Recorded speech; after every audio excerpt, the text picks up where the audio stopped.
네, 취재기자와 함께하는 뉴스N 시간입니다. 오늘의 주요 경제 뉴스 일정 살펴봅니다. 증권팀 지수희 기자 함께하겠습니다. 어서 오세요. 안녕하세요. 네. 경기 불황으로 상장 기업 수가 줄고 있다죠? 얼마나 줄었습니까? 네, 그렇습니다. 유가증권시장 상장기업이 2005년 이후 7년 만에 줄어든 것으로 나타났습니다. 한국거래소에 따르면 11월 말 현재 유가증권시장 상장기업은 735개로 지난해 말보다 5개 정도 감소했습니다.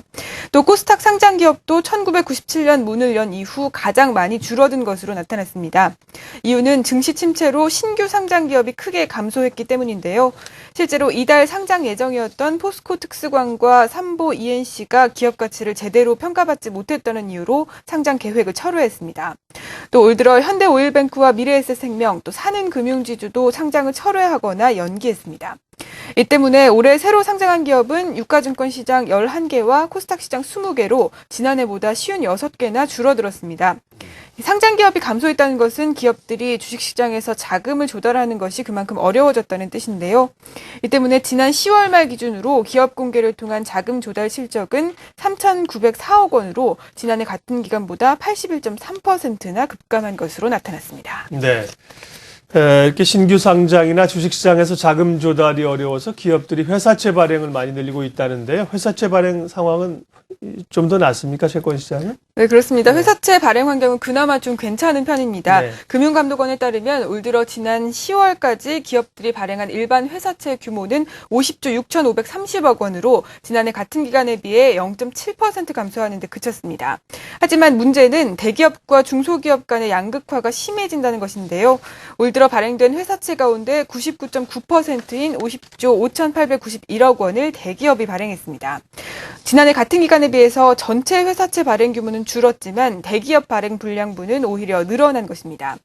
반면 중소기업은 지난해보다 90.5% 급감해서 629억 원을 발행하는 데 그쳤습니다. 그만큼 중소기업의 자금 조달은 어려워졌다는 뜻인데요.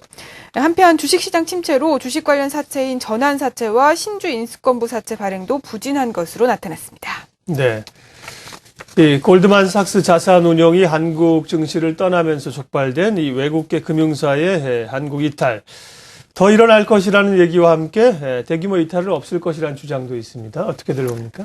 네, 그렇습니다. 외국계 금융사들의 탈한국 러시가 본격화될 것인지 여부에 대해서 관심이 쏠리고 있는데요. 최근 골드만삭스 자산운용이 한국 시장을 철수하기로 결정한 데 이어서 우리 아비바생명은 지분 47%를 우리 금융지주에 넘긴 뒤에 한국에서 철수할 예정입니다. 또 HSBC 서울지사는 기업금융부문만 남겨놓고 소매금융부문 11개 지점을 폐쇄하기로 결정했습니다. 그 외에도 ING생명도 KB금융지주와 매각 협상을 진행 중인 것으로 알려졌는데요. 최근 한국 철수를 결정한 금융회사는 골드만삭스를 제외하면 대부분 유럽계 회사입니다. 그 이유는 유럽 재정 위기로 본사가 구조조정을 실시하면서 한국도 그 대상이 됐기 때문입니다. 또 변동성이 큰 한국 시장에 대한 부적응도 원인이라는 의견도 나오고 있습니다. 특히 2007년 한국에 진출한 골드만삭스 자산운용의 경우에는 연간 70억 원에서 94억 원의 순손실을 냈고요. 그리고 도이치 자산운용도 올해 상반기에만 38억 원의 순손실을 낸 것으로 알려졌습니다. 총 외국계 자산운용사 23곳 가운데 11개가 적자를 내고 있는 건데요. 다만 전문가들은 최근에 이런 움직임에 대해서 한국 시장 철수라기보다는 돈을 벌지 못하는 사업을 정리하는 과정이다라는 평가가 많습니다. 또 한국 시장은 성장 가능성이 큰 만큼 구조조정을 하는 금융회사가 추가로 나올 수는 있어도 외국계 금융회사가 대규모로 한국을 탈출하는 일은 없을 것으로 내다보고 있습니다. 예, 마지막으로 오늘의 주요 일정 봐주세요.